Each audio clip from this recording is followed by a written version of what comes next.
Breda, notre arbitre complètement foot, est donc là en direct. Bonsoir Stéphane. Pascal, bonsoir Joachim. Salut Stéphane. Bonsoir Stéphane.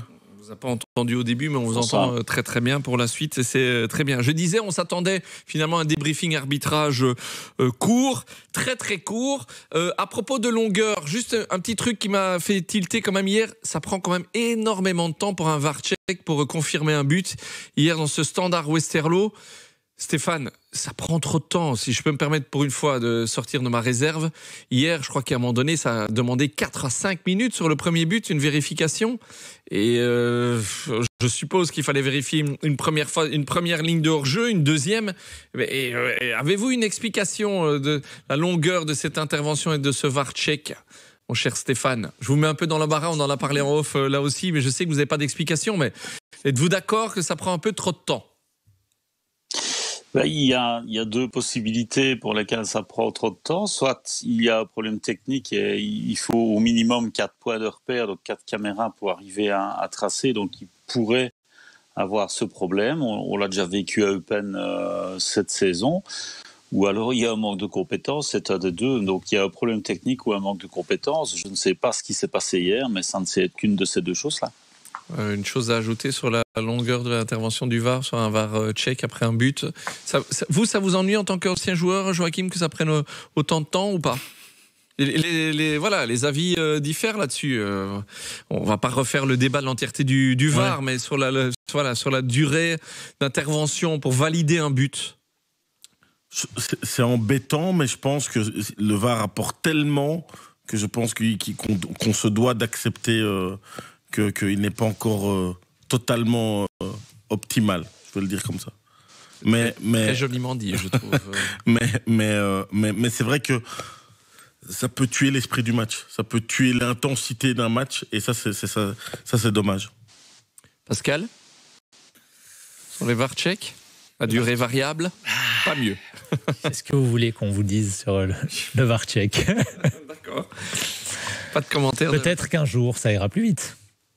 Hier, c'était particulièrement lent. Je pense que ça va beaucoup plus vite ces dernières semaines. Je me suis laissé dire que la semaine dernière, vous aviez été assez corrosif. On a posé des questions à Stéphane et sous vos conseils, et après discussion entre nous, même si vous n'étiez pas là, voilà, il y a quelques questions qui se sont posées, mais je vous conseille d'aller réécouter le podcast d'ailleurs en votre absence. Bien entendu. Mon cher Pascal. Ce que j'ai fait. Et de voir ou de revoir. Ce que certains arbitres ont fait sur Radio Player aussi, ils ont réécouté. Le débriefing de Stéphane Breda qui est toujours en ligne via l'application RTBF ou l'application Ovio. On rappelle à ceux qui auraient loupé ça, déjà d'aller le réécouter, et puis que la semaine dernière, le PRD nous a dit qu'à Cercle de Bruges, Standard, l'arbitre a pris la mauvaise décision, c'est-à-dire qu'il aurait dû siffler penalty, mais en même moment, le PRD comprend que le VAR ne soit pas intervenu. Après, comment vous voulez qu'un arbitre prenne une décision? C'est le débriefing du débriefing. Mais comme Pascal n'était pas là la semaine dernière, il vous refait l'histoire. Mais donc on a fait ça en votre absence. Mais vous avez bien on a même fait. Passé l'extrait. Mais je sais, de l'explication du journaliste et de Monsieur Layek, et j'ai conclu en disant que je comprenais plus rien. J'espérais que j'étais pas le seul. Mais on m'a dit, et vous savez quoi? Je pense que même les arbitres ne comprennent plus. Je les comprends là. Alors imaginez les joueurs, les coachs, les journalistes, les consultants, les supporters, si même les arbitres ne savent pas sur quel pied danser. Je disais donc, on partait sur un week-end de débriefing calme pour cette 3e journée de play-off. C'est dit avec énormément de respect et une pointe d'humour, parce que vaut mieux en rire, même si... Voilà. Y avait-il pénalty sur Victor Boniface? On en vient au débriefing de ce match Union Saint-Gilloise Racing Genk où le VAR est intervenu quelques fois. L'arbitre aussi, donc on voulait avoir quand même votre avis. Stéphane Breda, notre arbitre complètement foot sur cette phase. Y avait-il pénalty sur Victor Boniface? Le VAR est intervenu et l'arbitre a été appelé lui-même pour vérifier la phase et le pénalty était accordé. Mais selon vous, Stéphane?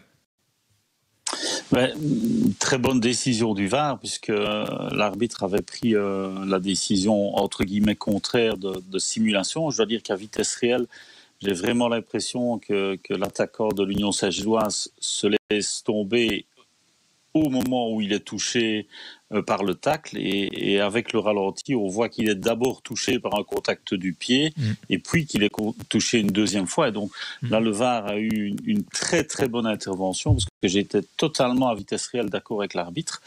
Par contre, un grand regret, c'est une deuxième carte jaune qui aurait dû être donnée à ce joueur. À ce moment-là, ce n'est toujours, bien sûr, ce n'est toujours que 0. On ne sait pas si le penalty sera marqué. Et surtout, Genk n'est pas à 10 et Munoz n'est pas suspendu la semaine prochaine. Et donc, une décision qui a des conséquences quand même importantes. Réaction Joachim Monunga, Pascal Chimé. Mais parce que dans ce cas-là, la double peine, c'est l'adversaire de Genk qui l'a subi. C'est-à-dire qu'il n'est pas en supériorité numérique sur toute la fin du match et il devra à nouveau affronter ce joueur qui normalement n'aurait pas dû disputer le prochain match. Est-ce qu'il n'a pas fait preuve de psychologie ? Mais Joe, on sent une pointe d'ironie dans cette question. Mais alors, il en a fait aussi preuve avec Boniface, parce que Boniface a tellement réclamé le carton pour Munoz qu'il aurait pu le donner à Boniface. Ce qui aurait été exceptionnel, c'est qu'il donne un carton à Boniface et pas à Munoz, pour réclamation.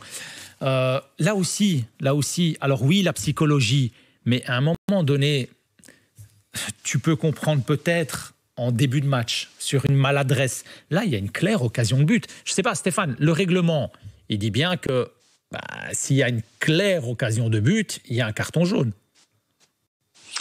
Une action prometteuse. Une action prometteuse. Parce que si c'était une occasion nette de but, ce serait un carton rouge. Ce serait rouge. Mais si l'action, je veux dire, à partir du moment où Boniface il rentre dans le rectangle à 100 à l'heure, on peut supposer... Voilà. C'est impératif de donner un carton jaune, et on a parlé assez d'uniformité cette saison, et je pense que là il y avait jusqu'à présent une relative uniformité sur ce genre de décision. On a l'impression qu'il a un peu tiré le frein à main vu le niveau du match, l'importance du match à ce moment-ci de la saison, et c'est peut-être à cette premier tout gros match à cet arbitre fraîchement FIFA. C'est dommage qu'il n'ait pas pris cette décision, parce qu'elle était juste et tout le monde aurait été d'accord avec, donc il a manqué quelque chose. D'ailleurs, Vranken a sorti Munoz dans la foulée. Le débriefing arbitrage de Stéphane Breda, notre arbitre, avec Pascal Chimé, avec Joachim Monunga. Il faut évoquer aussi ce qui s'est passé en fin de rencontre avec cette faute d'Arteaga sur Lazare, carton jaune. Le VAR appelle l'arbitre. Une nouvelle fois, Monsieur Vergoot donc est appelé à aller vérifier lui-même. Il y a aussi un truc qui m'échappe rapidement tous les trois. Pourquoi par moment, le VAR donne la décision, il le donne dans l'oreille, c'est décidé, Monsieur Vergoot aurait pu dire, voilà, oui, ok. Et par moment, on appelle l'arbitre pour vérifier lui-même. Ça, il y a encore un moment donné, il y a des choses qui m'échappent encore. Pourquoi est-ce que si le VAR intervient, lui dit, tu t'es trompé, c'est comme ça et pas autrement, ou alors il faut d'office à chaque fois l'appeler pour qu'il vienne vérifier lui-même et s'en convaincre lui-même, Stéphane. Ça aussi, par moment, je trouve que ça n'aide pas quand même à la fluidité du VAR. Ça faisait longtemps qu'on n'avait pas appelé un arbitre pour vérifier sur le penalty, pour vérifier sur un carton. Si le VAR estime qu'il y a une erreur, il lui dit t'as fait une erreur, voilà l'erreur, corrige-la, non ? Enfin, je ne comprends pas très bien pourquoi parfois on appelle l'arbitre et parfois pas encore. Stéphane.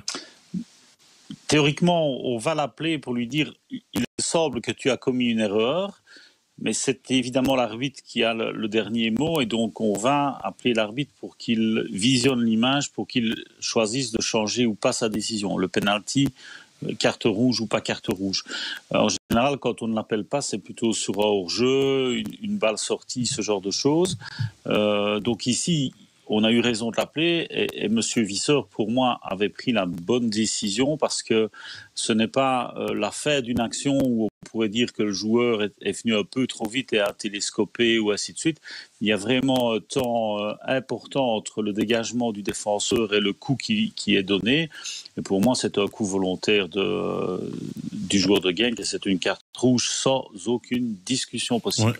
Donc on reprécise, le VAR appelle M. Vergoot. M. Vergoot va voir lui-même, mais par contre lui ne corrige pas son erreur. Il avait donné carton jaune, il s'en est tenu à celle-ci, il n'a pas donné la rouge, et vous n'êtes pas d'accord avec cette décision, Stéphane Breda. Joachim Monunga, Pascal Chimé, sur cette phase, il fallait donner rouge à Arteaga ? Oui, je pense qu'il aurait fallu donner rouge, puisque c'était l'intention d'Arteaga aussi d'aller chercher le rouge en faisant ça. Donc je pense qu'il aurait fallu il aurait fallu lui donner la carte rouge. Pascal ? Pas mieux.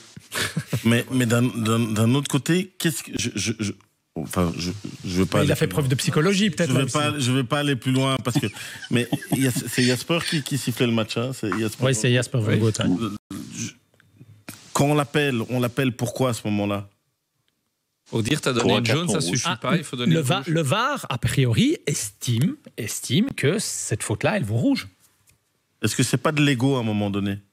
Est-ce qu'on n'est pas dans l'ego à partir du moment où le VAR, avec 1500 écrans, regarde et te rappelle pour te dire, regarde, il y a peut-être quelque chose que tu as mal vu. Tiens l'image en répétita 1500 fois, sous 1500 angles, et qu'à un moment donné, tu dis, ben non, en fait, je reste sur ma décision. Non.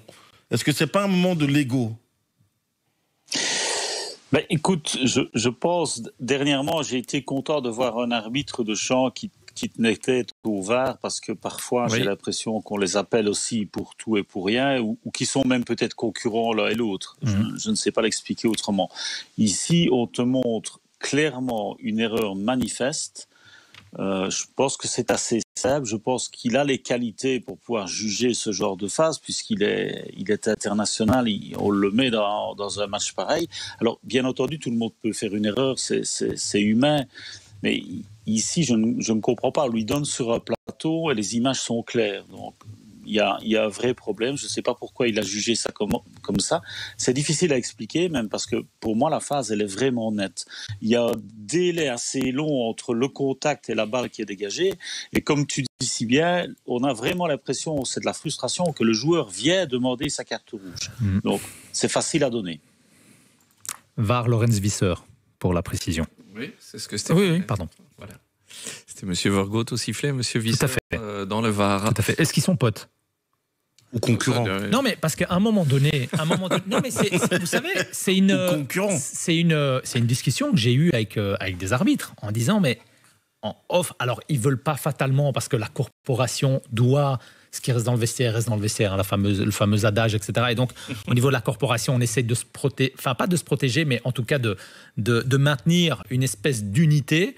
Moi, je pense que le management ne les aide pas suffisamment, c'est la première chose. Mais après, même si, ok, les hommes en noir, c'est la fameuse corporation, et donc on est arbitre, on se sent arbitre, on fait tous partie d'une famille.